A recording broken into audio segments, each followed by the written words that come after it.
رب العالمين والصلاة والسلام على أشرف الأنبياء والمرسلين نبينا محمد وعلى آله وأصحابه أجمعين. أعوذ بالله من الشيطان الرجيم. بسم الله الرحمن الرحيم. قل أوحي إلي أنه استمع نفر من الجن فقالوا إنا سمعنا قرآنا عجبا يهدي إلى الرشد فآمنا به ولن نشرك بربنا أحدا وأنه تعالى جد ربنا ما اتخذ صاحبة ولا ولدا وأنه كان يقول سفيهنا على الله سقطا وأنا ظننا أن لن تقول الإنس والجن على الله كذبا. اس سورہ کا نام ہے سورۃ الجن. جیم اور نون جن.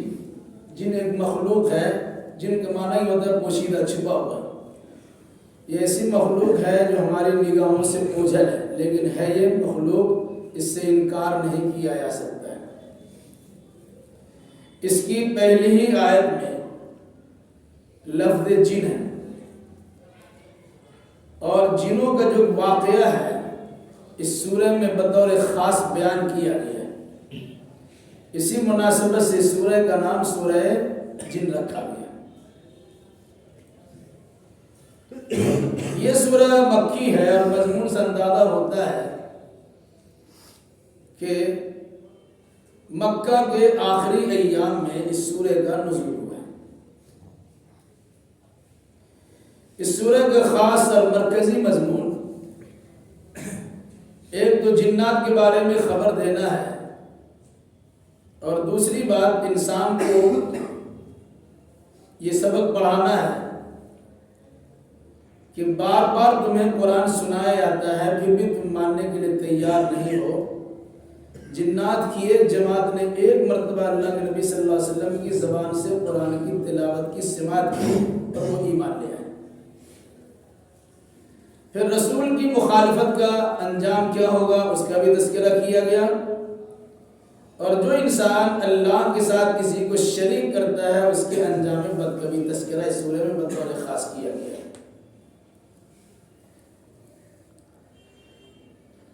قل اوحی الی، اے نبی فرما دیجئے کہ میرے پاس وحی کی گئی پیغام آیا ہے.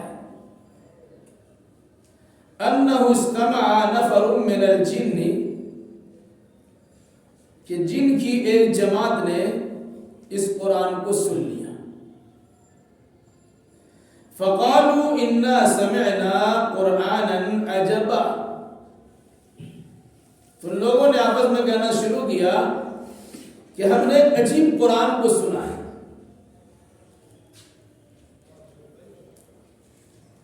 یہ کب کا واقعہ ہے؟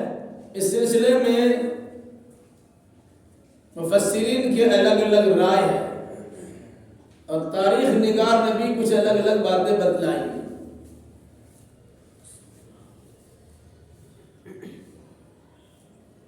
اس واقعہ میں اللہ کے نبی صلی اللہ علیہ وسلم سے جنات کی ملاقات ثابت نہیں، بلکہ آپ قرآن پڑھ رہے تھے، جنوں کی ایک جماعت کا وہاں گزر ہوا، وہ لوگ قرآن سنے، عربی داں جن تھے، عربی میں قرآن کو سنا، سمجھ لیے، ایمان لائے اور چلے گئے. اللہ کے نبی صلی اللہ علیہ وسلم سے ان لوگوں نے ملاقات کیا کہ نہیں کیا کوئی صراحت نہیں، اور انداز بدلا رہا ہے کہ ملاقات ان لوگوں نے نہیں کی، کیونکہ یہ بات اللہ تبارک و تعالیٰ اللہ کے نبی صلی اللہ علیہ وسلم کو وحی کے ذریعے بدلا ہے. اگر ملاقات کر لیے ہوتے تو اللہ کے نبی خود بتاتے، لیکن یہ کہنا کہ میرے پاس وحی آئی، پیغام آیا، اللہ تعالیٰ ہم کو یہ کہہ رہا ہے کہ جنوں کی ایک جماعت نے آپ کی بات کو سن کر ایمان قبول کر لیا. اس کا مطلب یہ ہے کہ ان جنوں کی جماعت نے اللہ کے نبی صلی اللہ علیہ وسلم سے ملاقات نہیں کی تھی. دو باتیں بتائی ہیں۔ ایک بات تو یہ ہے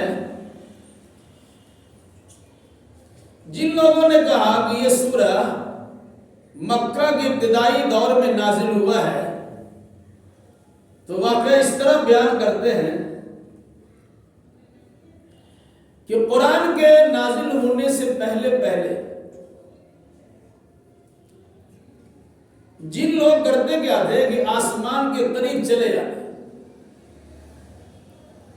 اور وہیں کسی کنارے بیٹھ کر گھاٹ میں بیٹھ کر ملا اعلیٰ کی بات یعنی آسمانی دنیا کی بات سن لیا کرتے، کچھ سنا اور سن کے واپس چلے آتے اور نجومیوں کے پاس جا کر کاہنوں کے پاس جا کر کچھ بتا دے اور وہ لوگ اس میں 99 جھوٹ ملا کر ایک پورا جنم پتر ساجت تیار کر لیتے۔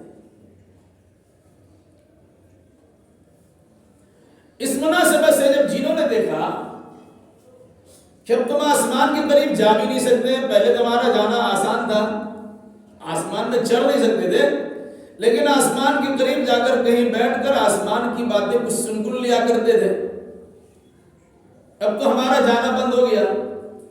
آخر اس کی وجہ کیا ہے؟ اس وجہ کی تلاش میں جنوں کی ایک جماعت حیران و سرگردہ اور پریشان تھی، ادھر ادھر گشت کر رہی تھی۔ اسی دوران ان کو ملا کہ اللہ کے نبی صلی اللہ علیہ وسلم وادی نخلا میں، طائف اور مکہ کے بیچ میں ایک وادی ہے، کھجورستان ہے، وہاں آپ فجر کی نماز میں کسی نماز میں قرآن پڑھ رہے تھے کہ اسی بیچ میں جنات کا گزر ہوا۔ ان لوگوں نے قرآن کو سنا، سمجھ بھی لیا اور اس پر ایمان لے آ کر اپنے گھروں کو واپس ہو گئے اور جناتوں کی جماعت میں جا کر سمجھانا بجھانا شروع کر دیا۔ ایک تو یہ واقعہ ہے۔ دوسرا، مکہ کے آخری دور میں سورہ کا نزول ہے۔ اس سلسلے میں بات بتائی جاتی کہ جب اللہ کے نبی صلی اللہ علیہ وسلم طائف سفر کر کے گئے تھے دعوت و تبلیغ کے لیے، 3 سرداروں سے آپ کی ملاقات ہوئی، تینوں سرداروں کو سمجھانے بجھانے کی کوشش کی، لیکن تینوں اللہ کے نبی صلی اللہ علیہ وسلم کی ایک نہیں سنی۔ جب آپ واپس ہوئے تو سرداروں نے اوباشوں اور گنڈوں کو آپ کے پیچھے لگا دیا، جنہوں نے مار مار کر اللہ کے نبی صلی اللہ علیہ وسلم کے بدن کو لہو لہان کر دیا۔ آپ بڑے حیران و پریشان تھے۔ واپسی میں وہی وادی نخلا میں اللہ تبارک و تعالیٰ نے اپنے راز ہائے سربستہ میں سے، چھپے ہوئے خزانوں میں سے جنات کی ایک جماعت کو بھیج دیا اور انسان کے سامنے یہ تماشا لگایا کہ تم انسان ہو کر تمہارے سامنے سب سے بہتر انسان قرآن سنا رہا ہے، تم ماننے کے لیے تیار نہیں ہو، تو اللہ تبارک و تعالیٰ غیب سے اسباب پیدا کرتا ہے اور ایسی مخلوق کو ان کی خدمت میں پیش کرتا ہے جو دیکھی بھی نہیں آتی ہے، لیکن انہوں نے اللہ کے نبی صلی اللہ علیہ وسلم کی زبان سے قرآن مقدس کی تلاوت کو سنا تو نقد و ایمان قبول کر لیے۔ اسی واقعہ کی طرف اشارہ کیا گیا ہے اس سورہ میں۔ اندازہ لگائیے، ایک تو قرآن مقدس کے نزول سے پہلے شیطانوں کا اور جناتوں کا آسمان کے قریب پہنچنا آسان تھا اور وہاں سے کچھ باتیں سن کر کے ادھر ادھر کر لیا کرتے، لیکن جب سخت پہرے بٹھا دیے گئے اور یہ اعلان کر دیا گیا کہ کوئی جنات آسمان کے قریب بھی بھٹکنے نہ پائے، جب شیطانوں کی طرف سے وہاں گزر ہونا اور وہاں سے جو مار پڑتی تھی، بھگائے آتے تھے، تو اس کے نتیجے میں تلاش و جستجو بڑھی کہ آخر ماجرا کیا ہے کہ اللہ تبارک و تعالیٰ آسمان سے روئے زمین پر کوئی فساد اور عذاب اور آفت و مصیبت بھیجنے والا ہے، یا پھر اللہ نے انسان کے ساتھ بھلائی کا اور اچھائی کا ارادہ رکھا ہے۔ وہاں اس کی تفسیر بھی آ رہی ہے۔ دوسری بات، اگر کوئی انسان کسی داعی کی بات کو نہیں مانتا ہے، دعوت دینے والے کی بات کو ٹھکرا دیتا ہے، اس میں داعی کی کوئی کمزوری نہیں ہے، بلکہ نہ ماننے والے کی ہیرمان نصیبی اور بد نصیبی۔ اللہ تبارک و تعالیٰ ایسے انسان کو قرآن سننے کے لیے پسند ہی نہیں کیا، یا اگر وہ قرآن سن بھی لیتے ہیں تو ایمان لانے کے لیے اسے موقع ہی نہیں دیا، توفیق نہیں دی۔ تو جس کو ایمان لانے کی توفیق ملتی ہے اسے اللہ تبارک و تعالیٰ کا خصوصی شکریہ ادا کرنا چاہیے، ورنہ اللہ جس سے چاہتا ہے اپنے دین کا کام لے لیتا ہے۔ رسول اکرم صلی اللہ علیہ وسلم نے دعوت و تبلیغ کا فریضہ انجام دیا۔ جس چچا نے 42 سالوں تک آپ کی خدمت کی، وہ چچا ہدایت سے محروم رہ گئے۔ جس چچا نے اللہ کے نبی صلی اللہ علیہ وسلم کی ولادت پہ خوشی منائی، وہ چچا بھی ایمان سے محروم رہا، اور تبت یدا ابی لہب اس کے خلاف باضابطہ سورہ نازل ہوئی۔ یاد رکھیے گا، داعی کبھی ناکام نہیں ہوتا، چاہے اس کی بات مانی جائے چاہے نہ مانی جائے۔ اگر اس نے خلوص للہ کے ساتھ اپنی جانب سے دعوت دینے کی کوشش کی ہے، مان لیا تو الحمدللہ، نہیں مانا تب بھی ان کے لیے الحمدللہ ہے، کیونکہ انہوں نے اپنی ذمہ داری کو نبھا دی۔ اب جو لوگ نہیں مانتے ہیں اس کے لیے پریشانی کی بات ہے کہ وہ اللہ کے عذاب سے دوچار ہوں گے، اور جو مان لیتے ہیں ان کے لیے خوشی کی بات ہے کہ اللہ کی انعامات کا برکھا ان پہ ہونے والا ہے۔ اس چیز کو سامنے رکھیے اور آگے قرآن مقدس کی آیتوں کو سورہ جن کی روشنی میں سمجھنے کی کوشش کیجیے۔ قل، اے نبی فرما دیجیے، لوگوں کو بتائیے، اوحی الی انہ استمع نفر من الجن، میرے پاس وحی کی گئی پیغام بھیجا گیا ہے کہ جنوں کی ایک جماعت نے اس قرآن کو سن لیا۔ آپ نماز میں یا یوں ہی تلاوت قرآن کر رہے تھے تو جنوں کی جماعت کو قرآن سننے کا موقع مل گیا۔ فقالوا انا سمعنا قرآنا عجبا، تو لوگوں نے آپس میں کہنا شروع کیا یہ تو عجیب انداز کا کلام ہے۔ اندازہ ہوتا ہے کہ جن عربی جانتے تھے اس عربیت کی بنیاد پر انہیں اندازہ لگایا کہ ہم لوگ بھی عربی بولتے ہیں اور اس انسان کی زبان سے بھی عربی کلمات ظاہر ہو رہے ہیں، یقیناً بڑی تعجب خیز بات ہے۔ آخر اس کے اندر ہے حقیقت کیا، اس کی کھوج کی جائے۔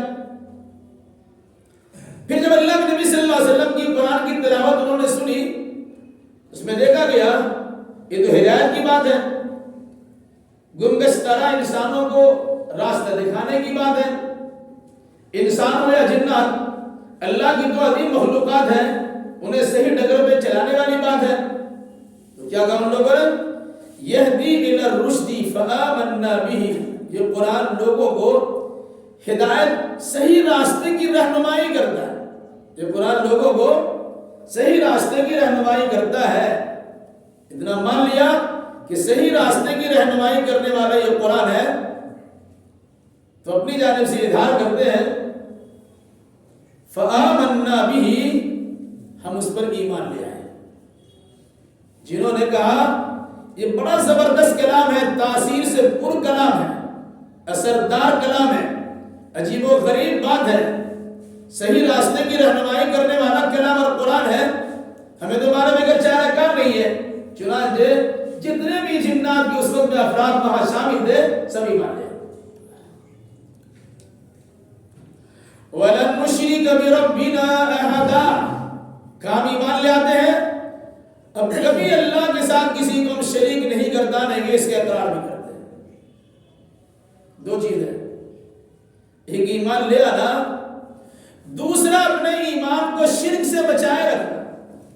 ورنہ بہت سارے لوگ ایسے بھی ہیں ایماندار تو کہلاتے ہیں لیکن شرک بھی کرتے ہیں۔ اللہ کے مومن بندے ایسے بھی ہیں جو شرک بھی کرتے ہیں۔ ان جنات نے کہا ہم ایسے ایمان لائیں گے، اس ایمان لانے کے بعد اللہ کے ساتھ کسی کو شریک نہیں کرنا ہے۔ شرک سے کلی طور سے برات کا اظہار کرتے ہیں اور پورے طور سے اللہ کی بارگاہ میں سرنڈر ہونے کا اقرار کرتے ہیں۔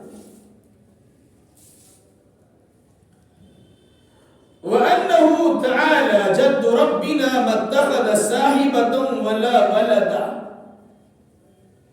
اور یہ کہ ہمارا رب، ہمارے رب کی شان بڑی بلند و بالا ہے.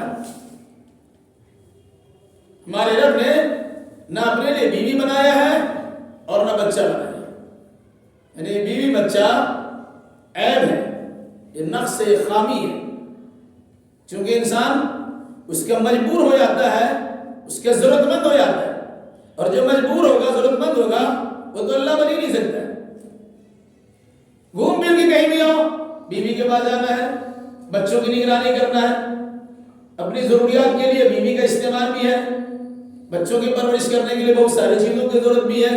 تو کہا یہ سب نقص ہے، خامی ہے، خرابی ہے ایک کامل انسان. تو انسان کامل تو ہو ہی نہیں سکتا ہے، وہ کمال تو صرف اللہ تبارک و تعالیٰ کے پاس ہے کہ جس کے اندر کسی قسم کا نقص اور خرابی نہ ہو. کہا اللہ بلند و بالا ہے، اللہ کی شان بڑی اعلیٰ ہے، بڑی اعلیٰ عرفہ اونچی ہے. متخذ صاحبۃ ولا ولدا، جس اللہ نے اپنے لیے بیوی نہیں بنایا اور بچہ نہیں بنایا.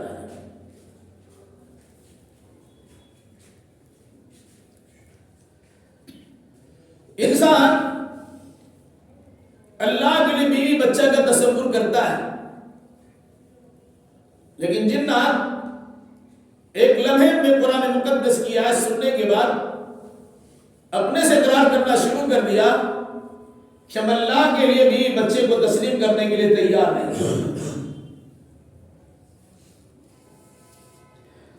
وَأَنَّهُ كَانَ يَقُولُ سَفِيهُنَا عَلَى اللَّهِ شَطَطًا. اور یہ کہ ہم میں سے کچھ بیوقوف لوگ اللہ کے خلاف جھوٹی بات کرتے ہیں، یا اللہ کے بارے میں خلاف حق بات کرتے ہیں، یا اللہ کی جانب غلط بات کو منسوخ کر دیتے ہیں. گویا جو انسان اللہ کے خلاف بولتا ہے یا اللہ کی جانب غلط بات کو منسوخ کرتا ہے، وہ انسان عقل مند نہیں ہو سکتا. یہ جنات نے وعدہ میں کہا کان یقول سفیہنا، ہم میں جو بیوقوف کہتا ہے اللہ کے خلاف جھوٹی بات. جو بات اللہ نے نہیں کہی اس بات کو اللہ کی طرف لگا دینا، یہ حماقت و بیوقوفی ہے.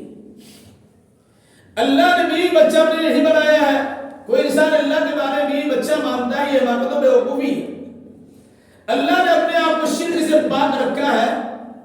اب اگر کوئی انسان اللہ کے ساتھ کسی کو شریک کرتا ہے، وہ اپنے آپ کو جتنا بڑا عقل مند کہتا ہو، قرآن کہتا ہے وہ بیوقوف ہے.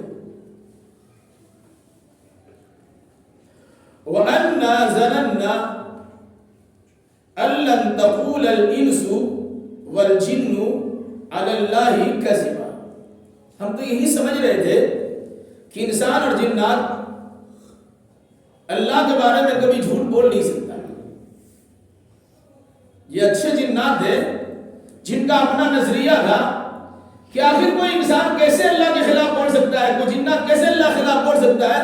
اللہ ہی نے پیدا کیا تو پیدا ہوئے ہیں، اور اللہ ہی کھانے پینے کے اندر کھاتے پیتے ہیں. اللہ نے زندگی کے بندھن میں باندھ رکھا ہے تو زندہ ہے. اللہ جب چاہے تو موت دے دے مر جائیں گے. پھر ایسے انسان کو جرت یا ایسے جنات کو جرت کیسے ہو گئی کہ وہ اللہ کے خلاف جھوٹ بات کرنا بولنا شروع کر دے، اللہ کی طرف غلط بات منسوخ کرنا شروع کر دے. انہوں نے کہا انا ظننا، ہم تو یہی یقین کر بیٹھے تھے، ہم یہی سوچ رہے تھے ان لن تقول الانس والجن علی اللہ کذبا، کہ ہرگز کوئی انسان اور جنات اللہ کے خلاف کوئی جھوٹی بات منسوخ نہیں کر سکتا ہے. لیکن ہمارا یہ نظریہ، یہ اندیہ غلط ثابت ہو گیا، اور ہم جان رہے ہیں کہ انسان بھی اللہ کے خلاف بولتا ہے اور جنات بھی اللہ کے خلاف بولتے ہیں. وَأَنَّهُ كَانَ رِجَالٌ مِّنَ الْإِنسِ يَعُوذُونَ بِرِجَالٍ مِّنَ الْجِنِّ فَزَادُوهُمْ رَهَقًا. اور یہ کہ انسان میں سے کچھ لوگ، غور کیجیے، انسان میں سے کچھ لوگ یعوذون برجال من الجن، وہ جنات کی کچھ لوگوں سے پناہ مانگتے ہیں. فزادوہم رہقا، تو انسان کے ان لوگوں نے ان جناتوں کے اندر سرکشی پیدا کر دی، سرکشی میں اضافہ کر دیا.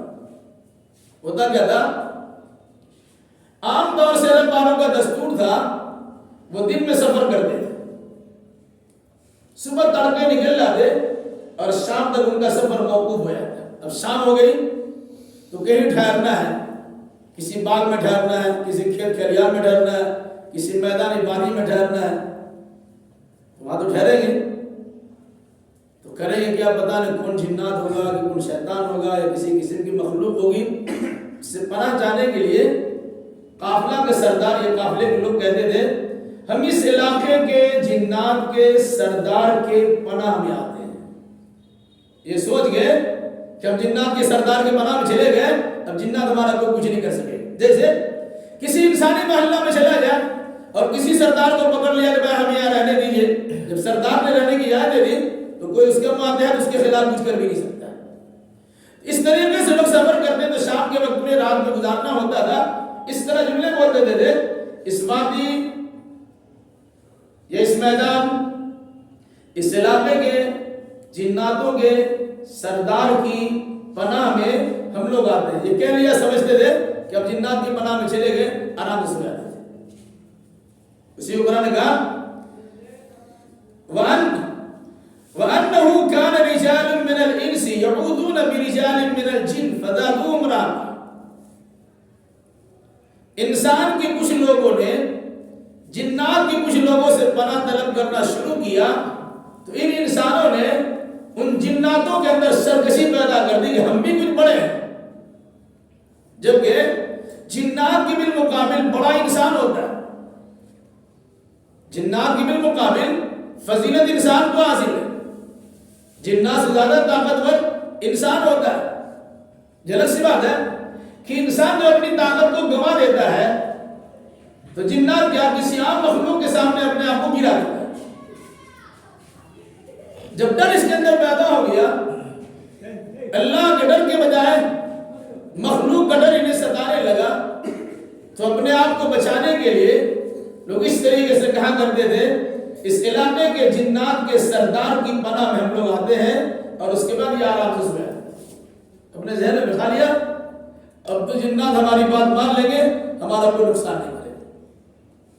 اس طرح کرنے سے کچھ جناتوں کے اندر نفرت پیدا ہوئی، پندار غرور پیدا ہو گیا، ہم بھی کوچنگ دے تبھی تم سے پناہ مانگا جا رہا ہے۔ وَأَنَّهُمْ ظَنُّوا كَمَا ظَنَنْتُمْ أَن لَّن يَبْعَثَ اللَّهُ أَحَدًا۔ یہ جنات جنہوں نے سنا تھا وہ اپنے قوم کے لوگوں میں تبلیغ کر رہے ہیں۔ قرآن کو سننے والے ان جناتوں نے اپنے قوم میں جا کر قرآن کی تبلیغ کرنا شروع کیا، توحید کا درس دینا شروع کیا، شرک سے روکنا شروع کیا، اللہ کو ہر عیب سے پاک بتانا شروع کیا، اللہ کے بارے میں کسی قسم کی غلط بات بولنے سے منع کرنا شروع کر دیا وغیرہ۔ گویا ان جنات کے افراد نے اپنے آپ کو مبلغ بنا کر جناتی ماحول میں پیش کیا کہ ہم تمہارے سامنے اللہ کی اس کتاب کے مبلغ ہیں جس کتاب کو اللہ نے اپنے نبی آخر الزمان محمد الرسول اللہ صلی اللہ علیہ وسلم پہ نازل کیا۔ کیا کہا؟ وَأَنَّهُمْ ظَنُّوا كَمَا ظَنَنْتُمْ أَن لَّن يَبْعَثَ اللَّهُ أَحَدًا۔ یہ انسان لوگ ویسی گمان کر بیٹھے جیسے تم گمان کر بیٹھے ہو۔ کیا؟ أَن لَّن يَبْعَثَ اللَّهُ أَحَدًا، کہ اللہ تبارک و تعالیٰ کسی کو نبی بنا کر بھیجے گا نہیں۔ تم بھی کسی نبی کو ماننے کے لیے تیار نہیں ہو، یہ انسان بھی نہیں مان رہے، جبکہ اسی انسان کی رہنمائی کے لیے اللہ تبارک و تعالیٰ نے انہی میں سے بہت سارے نبی کو بھیجا ہے اور آخر میں صاحب قرآن محمد رسول اللہ صلی اللہ علیہ وسلم کو بھیج دیا ہے۔ جس طرح ہم لوگ سمجھتے ہیں کہ کوئی نبی آنے والا نہیں ہے، اسی طرح انسان بھی سمجھتے ہیں کوئی نبی آنے والا نہیں ہے۔ جنات اپنے لوگوں میں تبلیغ کر رہے ہیں۔ دوسری بات، أَلَّن يَبْعَثَ اللَّهُ أَحَدًا، جس طرح ہم سمجھتے ہیں کہ مرنے کے بعد دوبارہ اللہ تبارک و تعالیٰ کسی کو زندہ نہیں کرے گا، اسی طرح انسان بھی یہ عقیدہ بنا ہوا ہے۔ انسان بھی سوچتا ہے کہ کھاؤ پیو موت آئے اور موت آئے تو مر جاؤ، کھاؤ پیو موت جاؤ اور موت آئے تو مر جاؤ، اس کے علاوہ دوبارہ اٹھنا نہیں۔ ان دونوں معنی کو اس میں شامل کیا گیا اور دونوں اعتبار سے جنات نے اپنے قوم کے سامنے تبلیغ کی اگر یہ عقیدہ ہے کہ اللہ دوبارہ زندہ نہیں کرے گا، یہ غلط عقیدہ ہے۔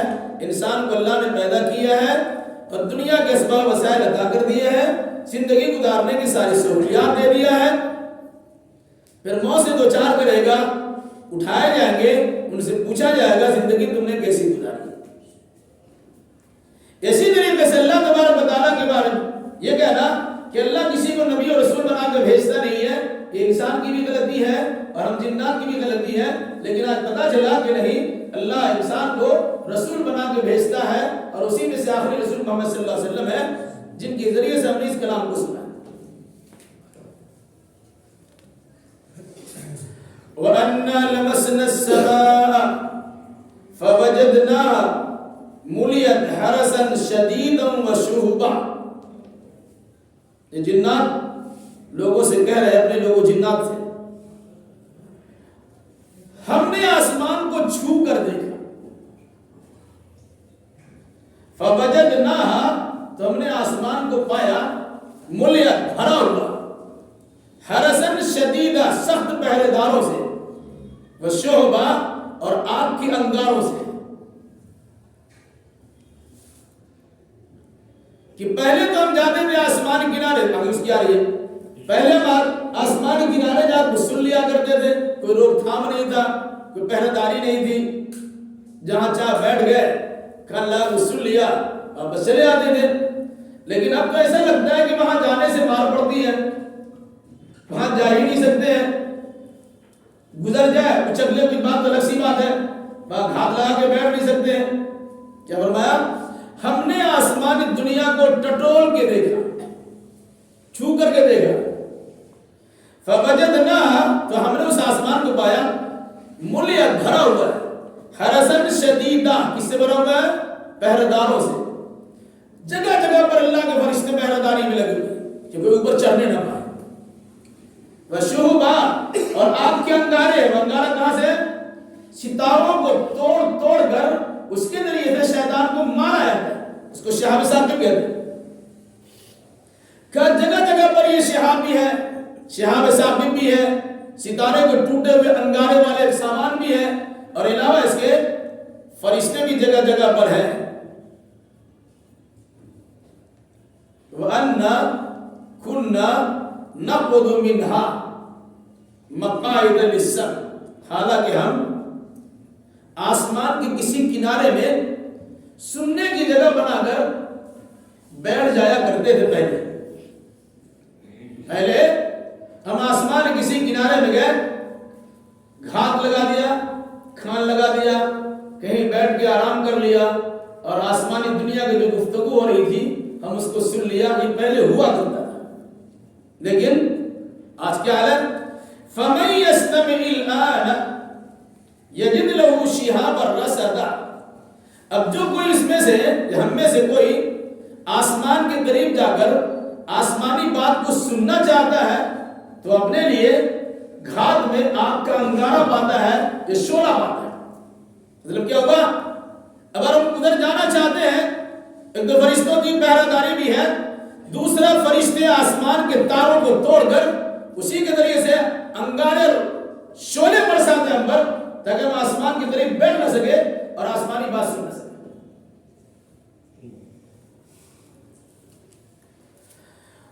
وَأَنَّا لَا نَدْرِي أَشَرٌ أُرِيدَ بِمَنْ فِي الْأَرْضِ أَمْ أَرَادَ بِهِمْ رَبُّهُمْ رَشَدًا۔ اور یہ کہ ہم نہیں جانتے ہیں کہ زمین والوں کے ساتھ کسی برائی کا ارادہ کیا جا رہا ہے، ام اراد بہم ربہم رشدا، یہ ان کا رب ان کے ساتھ اچھائی کا برتاؤ کرنا چاہتا ہے۔ آخر اچانک یہ پابندی لگی ہے، آسمان دنیا میں جو پابندی لگی اور پہرے داری بٹھا دی گئی، شعلے کے انگاروں سے جناتوں کی ضیافت کی جا رہی ہے، اس کا مقصد کیا ہے اللہ کو معلوم ہے۔ کیسا تو نہیں کوئی آفت برسنے والی ہے، کیسا تو نہیں ہے کہ اللہ تبارک و تعالیٰ رشد و ہدایت کے کوئی سامان فراہم کرنے والا ہے، یہ ہمیں پتہ نہیں۔ جنات بول رہے ہیں یہ ہمیں پتہ نہیں۔ وَأَنَّا لَا نَدْرِي ہم نہیں جانتے آخر کیا ہونے والا ہے، پتہ نہیں، ہمارے پاس علم غیب نہیں ہے۔ تو اچھے لگتے نہیں ہیں، لیکن کہہ نہیں سکتے کہ اس کا ارادہ اللہ کا کیا ہے، عذاب پر سے آئے گا یا ہدایت و رہنمائی کو نازل کرے گا، یہ ہمیں پتہ نہیں۔ انسان کی بھلائی کا کام محض ہوگا یا انسان کو تکلیف پہنچائی جائے گی، یہ ارادہ کیا گیا، یہ ہمیں پتہ نہیں۔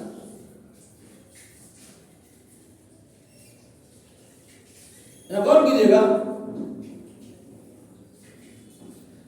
اللہ تبارک و تعالیٰ نے آسمان سے جب قرآن کی اتارنے کا ارادہ کیا، اس قرآن کی حفاظت کے لیے اللہ نے یہ پہلے داری ہے،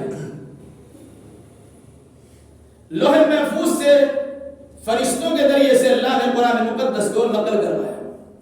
یہ اصلی قرآن نہیں، نقلی ہے، نقلی مطلب ڈپلیکیٹ نہیں، نقل کیا ہوا، لوح محفوظ سے لکھایا ہوا ہے۔ تو اللہ نے لوح محفوظ سے نقل کروایا، فرشتوں کے حوالے کیا، ساتوں آسمان کے اوپر میں لوح محفوظ وہاں سے لیا فرشتوں نے، اور اسے لا کر آسمانی دنیا پر جو پہلا آسمان ہمارا، اس پر بالکل خانہ کعبہ کے سیدھ میں گھر ہے جس کا نام بیت العزت، وہاں لا کے رکھی ہے، پورا قرآن وہاں لا کے رکھی ہے۔ اوپر تو فرشتوں کی بات ہے، فرشتے فرشتوں کے سپورٹ کرتے ہیں، فرشتوں کے اندر کسی قسم کی خرابی نہیں ہے، وہ اللہ کی نافرمانی کرنے والے نہیں ہیں، وہ سرکشی بغاوت سے بالکل پاک ہے، جس کام ان کو لگا دیا گیا اسی میں لگے ہوئے ہیں۔ لا یعصون اللہ ما امرهم ویفعلون ما یؤمرون، جو اللہ انہیں حکم دیتا ہے اسے بجا لاتے ہیں، اور جس سے منع کیا ہے تھا اس سے رک جاتے ہیں۔ ایسا کبھی نہیں ہوا اللہ نے کرنے کو کہا اور اللہ کے فرشتوں نے نافرمانی کر دی، ایسا نہیں ہوا۔ رہا معاملہ آسمان سے اوپر کا معاملہ تو فرشتوں کا ہے، اب آسمان سے نیچے روئے زمین پر اللہ کے نبی صلی اللہ علیہ وسلم تک قرآن کو پہنچانا ہے۔ اس بیچ میں کسی قسم میں گڑبڑی تو نہ ہو جائے، ایک آدمی سامان لے کے جا رہا ہے، راستے میں اس کی لوٹ کھسوٹ ہو جاتی ہے، کسی کا حملہ ہو گیا، چیر پھاڑ کے بھیج دیا گیا، کوئی خط آپ کو دیا پہنچا دو، خط چھین لیا گیا، مال لے کے جا رہے ہیں، مال آپ سے چھین لیا گیا۔ تو قرآن کی حفاظت کے لیے اللہ نے یہ پہرا لگایا کہ شیطان اس راستے ہی میں نہ رہے جہاں سے اللہ کا پیغام اترنے والا ہے۔ جبریل امین کو دیا، خود طاقتور ہے، ساتھ میں اور بہت سارے فرشتے بھی ہیں، ان ساری حفاظت کی دستہ کے ساتھ اللہ کے نبی صلی اللہ علیہ وسلم تک قرآن کو پہنچایا گیا، اور اس قرآن نے پوری دنیا کی تقدیر کو بدل دیا۔ جس رات میں نازل کی گئی وہ لیلۃ القدر ہے، تقدیر والی رات ہے۔ تو کہا جنات نے آپس میں کہا پتہ نہیں یہ جو سخت پہرے بٹھائے گئے ہم لوگ کو سننے سے بھی منع کر دیا گیا، اس سے اللہ کا مقصد کیا ہے؟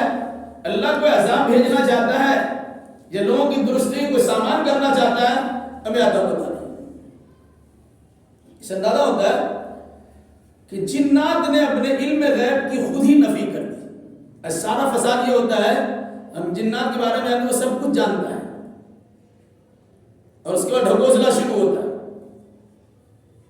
پھر موقع رکھنے کی بات بھی آتی ہے، پھر اور بہت ساری چیزیں ہوتی ہیں۔ اس سلسلے میں لوگ افراد و تفریح سے دو چار ہیں۔